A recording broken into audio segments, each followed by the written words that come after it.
সহিংসতা ও বিরোধীদের ভয়ভীতি বাংলাদেশের নির্বাচন প্রক্রিয়াকে ক্ষুণ্ণ করেছে।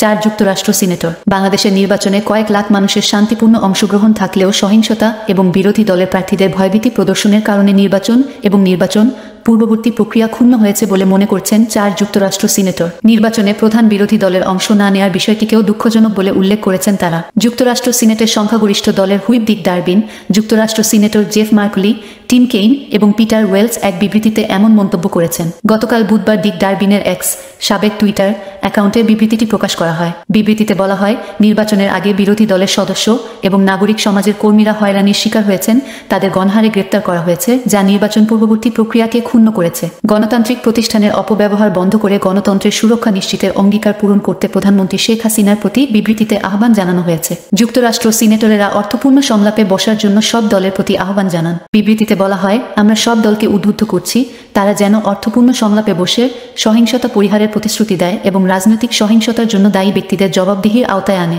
নির্বাচন পরবর্তী সময়ে বাংলাদেশের মত প্রকাশের স্বাধীনতা নিশ্চিত করা এবং নাগরিক অধিকার চর্চার স্থানগুলোকে সুরক্ষিত রাখার উপর বিবৃতিতে জোর দেওয়া হয়েছে। এই ধরনের ব্রেকিং নিউজ পেতে হলে অবশ্যই আমাদের চ্যানেলটি সাবস্ক্রাইব করুন। আল্লাহ হাফেজ।